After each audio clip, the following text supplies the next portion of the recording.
Oh, we are live. I thought the thing was doing a countdown, but since I see the numbers are going up, it's a count up. So if you're on the broadcast, welcome, welcome, welcome to Glue Wednesday. I always come on, and I try to come on at least 3 to 5 minutes early and let the audience build. Hey, Kevin, what's happening? Welcome aboard. And and here comes Kim. Hey, Kim. Oh, wow, Griffiths, how you doing? Columbia in the house. But yeah, I get on early. We start at 1 actually, but I just give people time to say, "Oh my God, that's coming on," and let me get this out of the way.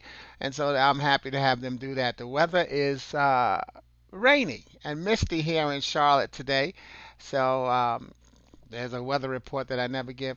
But the reason I call it Glue Wednesday, for those of you who have not been on with us before, is so often people look at Wednesday and they call it Hump Day.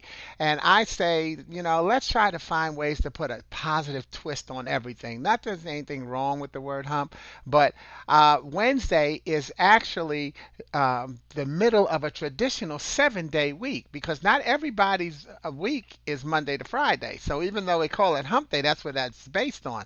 So I decided to say that Wednesday is actually the middle of a traditional 7-day week that keeps the weekend and the weekend together. So it's the glue rather than the need to hump to get over. We need to glue and keep things together because isn't that what life is about? Us finding ways to keep it together.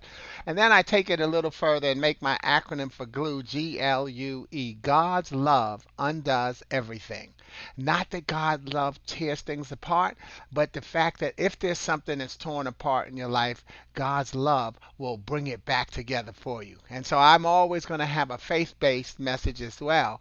And that's one thing that you have to be conscious of whenever you're choosing your messengers, because are you choosing your messengers based on well, whatever their content, their personality, whatever it is, whatever reason you're choosing your messengers, know what they're going to deliver. It's actually there's a term in when we are looking at dealing with stress and resiliency. There's a term called confirmation bias.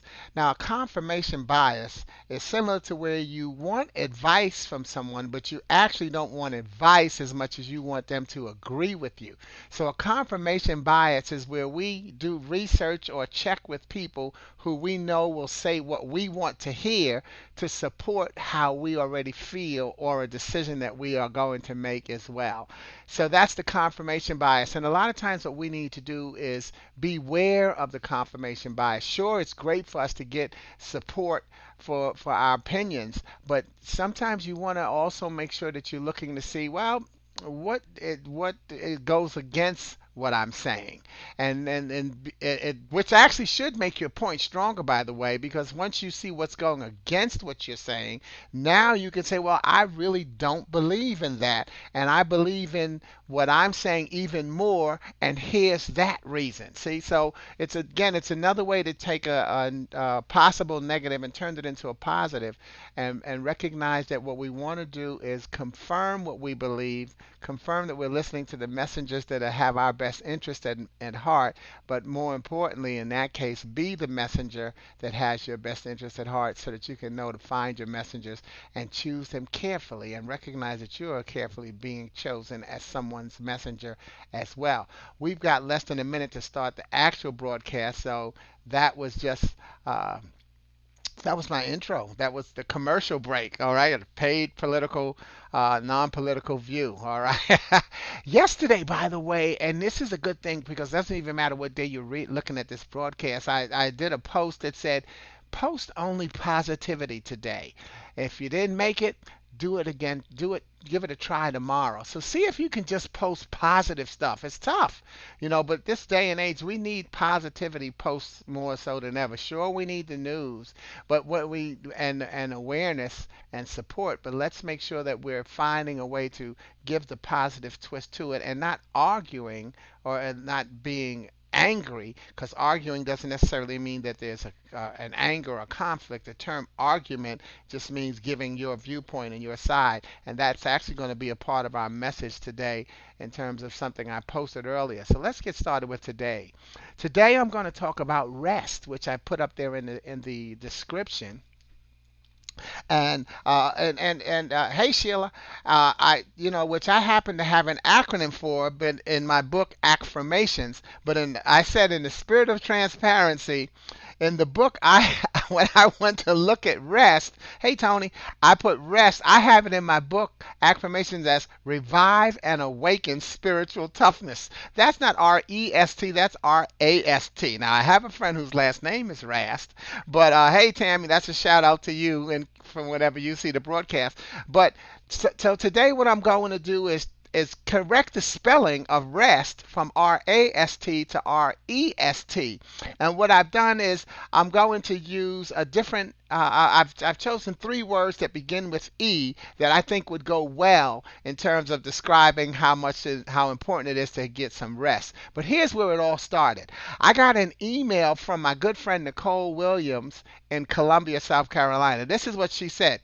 She said, every time I read your article and watch your videos, I learn something new. LOL. Like, wow. And no, I totally didn't know about the leap year either, which was in last week's broadcast, talking about how years have to qualify to be called a leap year. She said, so tell me, how do you spend your evenings? You are so busy. Do you ever rest? LOL. She probably thought I was joking when I sent this reply to her. I said, I have actually been researching this thing called rest. And maybe I'll talk about it in my next broadcast. It sounds intriguing.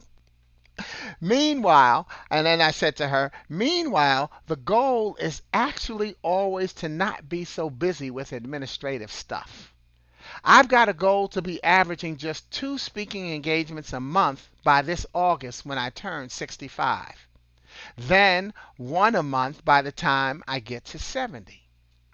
I want to use the time to travel, volunteer, and continue to enjoy my closeout days, weeks, months, years. Kind of like how you've been smart enough to do at a younger age. She's retired and she's from the military at a younger age. And when will you start your traveling? So anyway, we went on to have a good exchange. And so let's get started on what could possibly replace the A. And before I do it, let me go back to saying I said that to her because she's retired from the military and at an early age. But here's my goal is to have right now 1 speaking engagement a week. Then by August, when I turn 65, 1 a month, 2 a month, and then in 5 years, 1 a month. So let's talk about that. So let's look first for what could we replace the A in awakening and replace it with, I'm sorry, the A in rest where I misspelled it and replace it with an E. So I've got 3. The first one, the E, is enjoy. And this is actually my favorite choice because I've used 3. I've got enjoy, embrace, and experience as the 3 E's that should go in rest. But enjoy, which is actually my favorite, as I'm always telling people to enjoy themselves. And my business model is to help people enjoy personal and professional success. You see, so often we have success and forget to celebrate our achievement. Why? Because we focus on the big picture and forget to separate them as short, mid, and long-term goals. Think back to what I shared with Nicole, and here's how I have it pasted on my wall to read every time I sit down. I have my goals. Let's see if I get, yep, I got there. My goal is right now I want to average 1 speaking engagement a week. I want to move, and I cross that out because I achieved that goal. Clear my credit. By 65, I want to be, which is August, having 2 speaking engagements a month. And by 70, 5 years from now, 1 speaking engagement a month. So I have that on my wall so that I can sit down and read it every time that I sit down. And there are many sub goals within each of those. Because of the way I operate, I don't have those on the sheet, but I'm constantly aware of them. And I stop to celebrate and enjoy my steps along the path.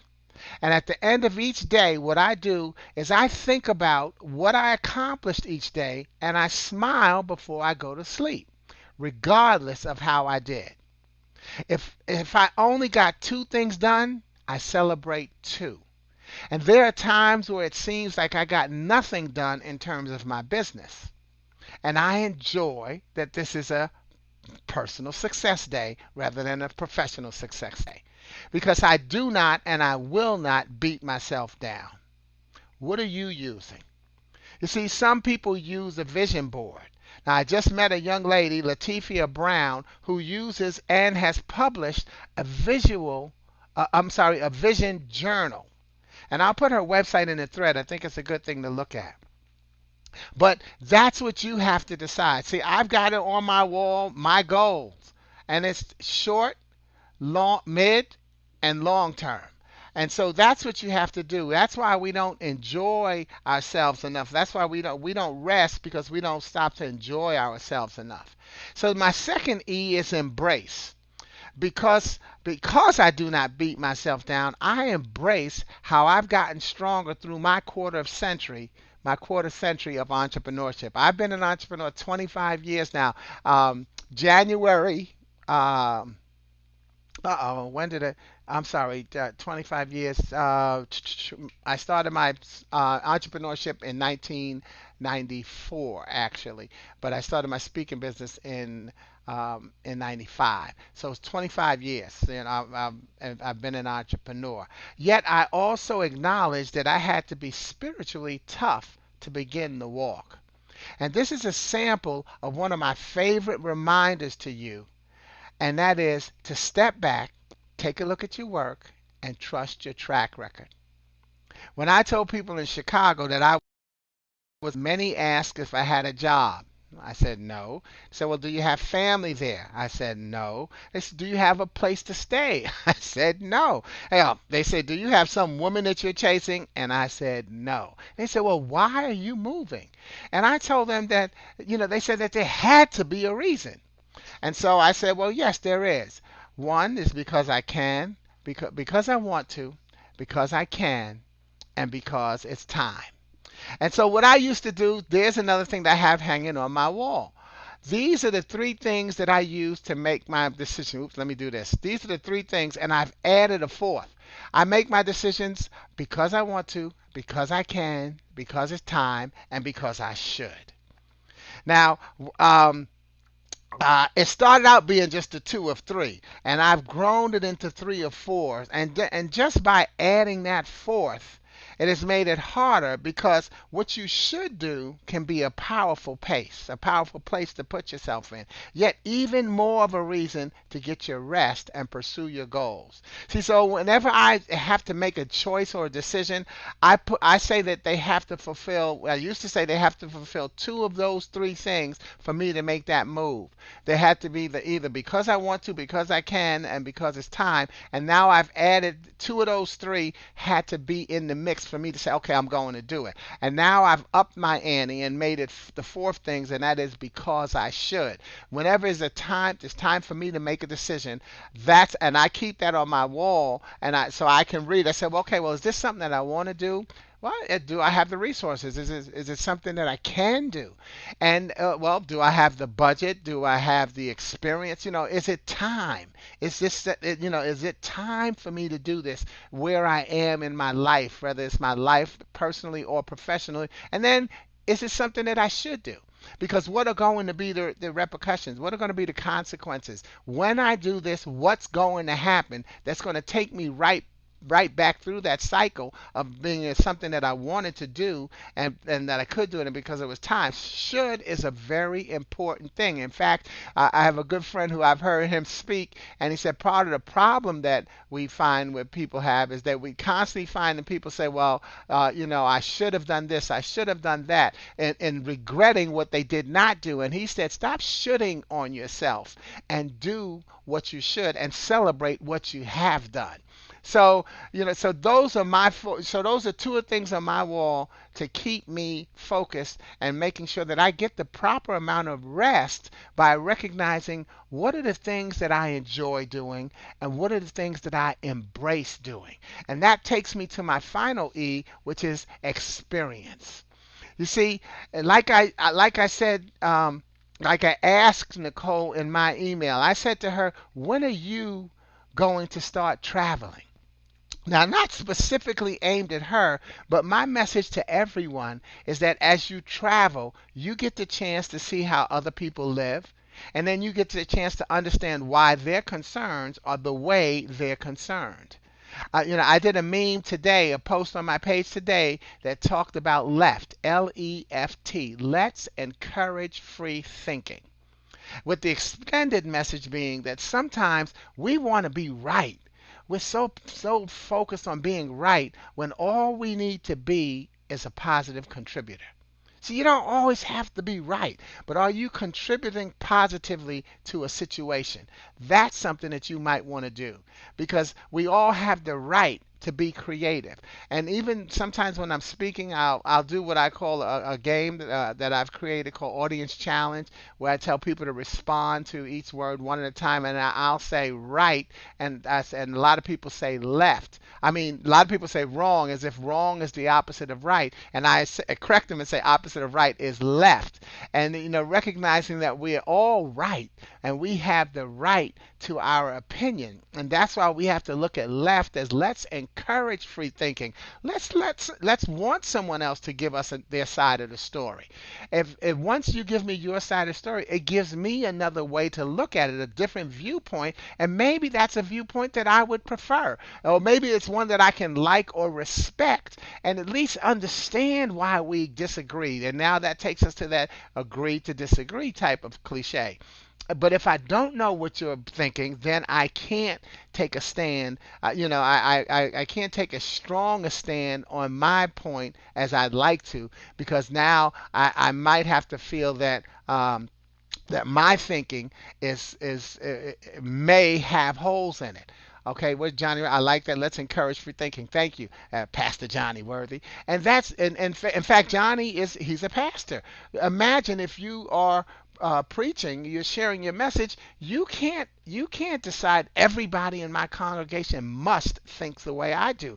No, you are giving them. Look, here's what my salvation looks like. Here's the message I'm bringing to you. At the end of any sermon, there's a call, and it's called an altar call, and they say, "Is there someone who would like to receive this message?" It's a call, it's a request. And if someone says, no, that's not what's going to bring me into the faith, well, maybe next week, maybe next day, but believe in something. So it's an altar call, and we're asking people to join the faith. We're looking for more people to help us strengthen what our own resolve, but we're allowing people to be free about how they see things. And then once they give us that, we can have a great discussion. Okay? So that's not necessarily in my notes. Let me get back to the notes because it's a message that I prepared for you, and I want to make sure that you get what I prepared. So what we have to do is recognize that we have not experienced, this is the experience, we have not experienced what's going on in someone else's shoes. And that's why you have to recognize that when you travel, you get a chance to understand, to hear their concerns, and you can, because sometimes, oh, that's, who cares about that? Why are they concerned about that? That's because you have not walked in their shoes.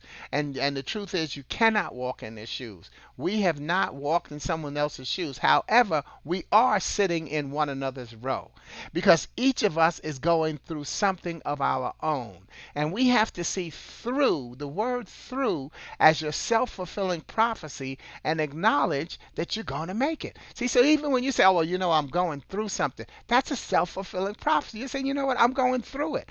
I'm going to make it. This is not the end of the road for me. I have that faith to believe that I'm going through. You see, experience is trusting your track record. And it's trusting that the track record is going to get you through. And what it does is it pulls in the rest because it fuels the risk to take the next step. So you get the rest. When you trust your track record, you get rest because you're willing to take a risk. And so I'm resting my spirit. I'm not fighting what's going to happen. I'm ready for what's going to happen. I'm willing to take a risk based on what I believe.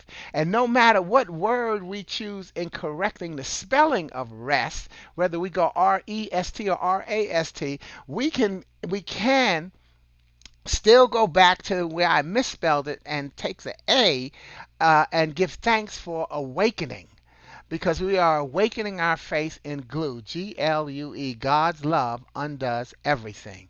And acknowledging the other letters in the acronym as R, revive. See, even when I had it misspelled, I had REST, but I had revive, awakening, and spiritual toughness. So we can still acknowledge that we have to revive. And to revive is to wake up. Is to bring and keep alive. Spiritual is more important than a physical awareness. Your spiritual awareness is so much more important to you than your physical awareness.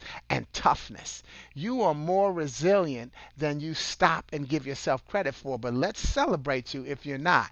See, I know that I know how resilient I am, and I stop and give myself credit for it. Like I say, every night before I go to bed, I smile. I think about what did I accomplish today, and I smile whether it was a personal or professional accomplishment, because there's no such day as accomplishing nothing. Even if you have a day where you say, well, I got nothing done today, maybe you rested. Maybe you did put a lot of things in motion for what you're going to get done tomorrow. Okay, which is not promised, but you set it up. We're constantly setting ourselves up for success because we make a lot of good decisions, but we focus on the bad ones because we allow the people around us to focus on the bad ones, and that's what they revive. That's what they lift us up with. Ooh, look at the bad decision that you made. We say, yeah, I made that bad decision.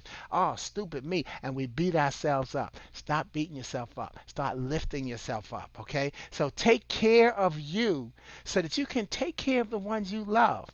I'm wearing a shirt today. My T-shirt today is from one of the I call my senior citizens, seasoned citizens centers that I used to speak at and visit at in Chicago. And it says, if you can't see at the bottom, it says, we're not defying age, we're aging successfully. We're not defying age, we're aging successfully. And see, I always used to talk to my seniors, and I still do, about how important it is to get their rest. And they used to tell me the same thing. And I still say that to you. Get your rest. Get your rest. It's so important. And I remember to get mine, but I don't worry about getting the type of rest that's the same as everybody else. I don't get the same amount of sleep. I think as you age, you sleep less, but it depends. I get enough rest. I travel. I do, even though I'm encouraging you to travel, I do travel a lot. And when I told a friend of mine, when I travel, I don't actually sleep. I rest. When I'm going to be speaking the next day, once I travel to where I'm going, I don't actually sleep. I rest and just get regenerate and prepare myself for the message I have to deliver the next day. I don't really sleep. But I always definitely believe that we have to get our rest. So make sure that you get your rest. REST, revive, enjoy, embrace, and experience your spiritual toughness. All right? Thanks, blessings, and I appreciate you for enjoying the broadcast, and certainly shout outs to those who joined us live, and I wish you a wonderful day. I know you're going to have a good one. But I got to put my glasses back on so that I can just give a quick shout out to the names that I see. Hey, what's happening, Russell? Hey, Gina, oh my God, haven't seen you for ages. Yeah, my DC sister. All right, Emma, what's happening? Good to see you. Ashley, good to see you. And welcome aboard, Angelo. Okay, Grant's in the house, going back home. Itty bitty Nikki. Oh, I think that's 2 weeks in a row for you. Welcome. Hey, what's up, Corbett? Oh yeah, one of my young guys I met when I first moved here to Charlotte. Look, I don't necessarily remember every single thing about everybody who gets on the broadcast, but I certainly appreciate one of the blessings that I am experiencing right now is on my page. I'm almost at 5,000 friends, and they cut you off at 5,000. You can't take any more friend requests. Anyone does a friend request has to become a follower. What I do, by the way, and if in your page gets, I unfriend some people if I see they have more than one page. So if you do, please take the one that you're not using. Please go and unfriend me on that one. I usually find that out when I get to people's birth dates and I see they have 2 and 3 and 4 pages. I go to each page and see which one they're currently using and unfriend the others so I can have room for getting more people on as friends. And that gives me more people that I can reach and share the message with. So I appreciate you for being reached and sharing the message. Please share it with others, and I'll look forward to seeing you next time on Glue Wednesday. I've actually already got a topic picked for next week, but I got a whole 7 days before that comes, so it might change. Change is a wonderful thing. Get some rest. God bless you, and I'll see you next week on Glue Wednesday. Ciao.